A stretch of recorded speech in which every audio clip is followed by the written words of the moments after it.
L'altro è un giudizio di valore su questo protocollo, sul quale io non meno vanto ed esultanza smodata, però questo protocollo mica chiude il Tribunale, questo protocollo riapre qualcosa, uno spiraglio piccolo. Questo a onor del vero, perché bisogna mettere un po' i puntini sulle i e spiegare come sono le situazioni.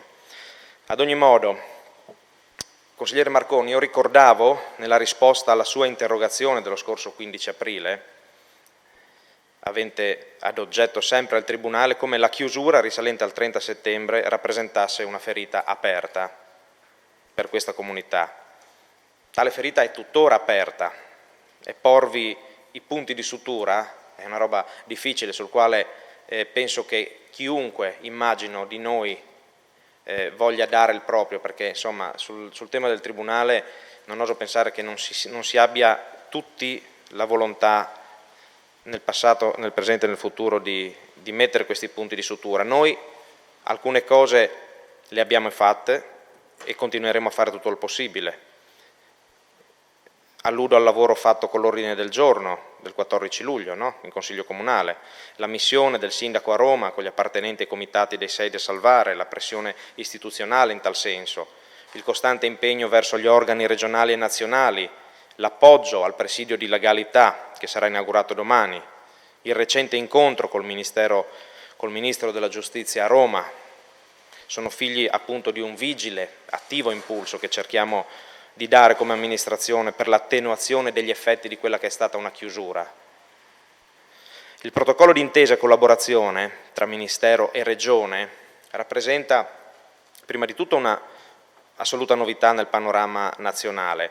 La mia presenza alla stipula di questo protocollo è stata occasione per rappresentare al Ministro della Giustizia Orlando quanto sia importante per noi la giustizia di prossimità e perorare la causa del nostro territorio.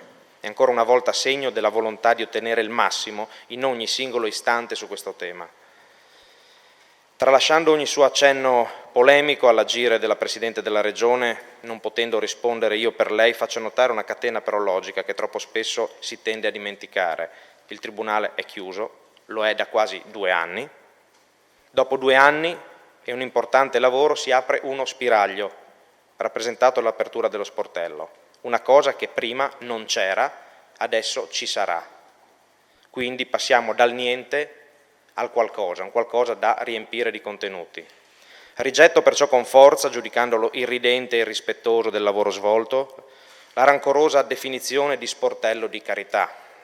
Avendoci lavorato su questo tema non posso accettarlo, che certo, l'ha fatto suo, figlio di un ripiegamento sul passato incapace di proiettarsi al futuro.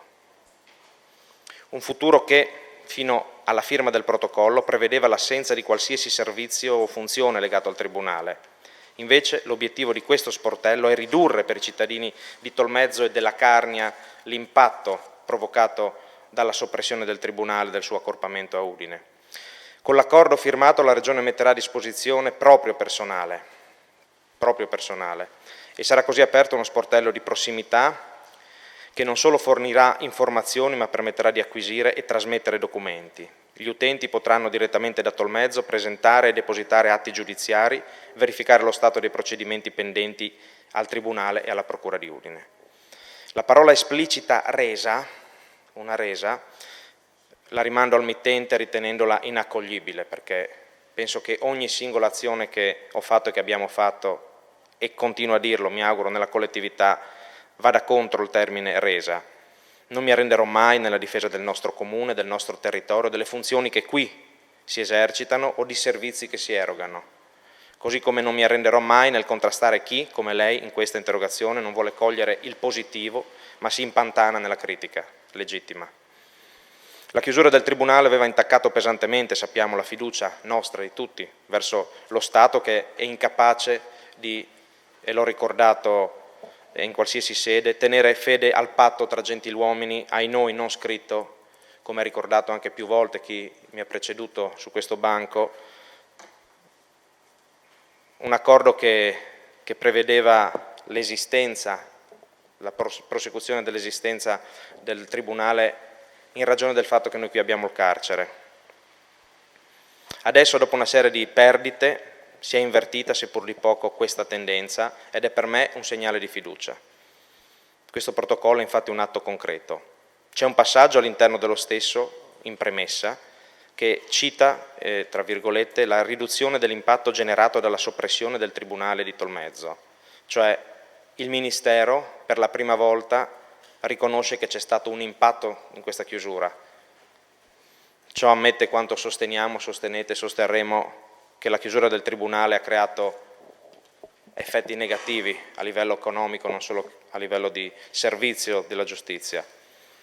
Un altro termine chiave è la specificazione dello sportello che viene chiamato di prossimità, che è uno dei temi che anche in Europa si va a trattare, cioè la prossimità della giustizia come valore, ed è a questo termine che dovremo cercare, vigilando, e ne parleremo anche poi nell'ordine del giorno, vigilando, riuscire a dare contenuto a questo termine di prossimità, perché qui è stata costruita una cornice all'interno della quale vanno messe delle funzioni.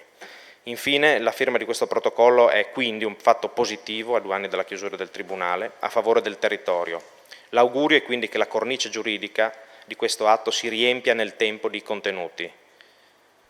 Su questo possiamo condividere la preoccupazione e la voglia di riuscire a metterci dentro pressando più servizi e più funzioni possibili.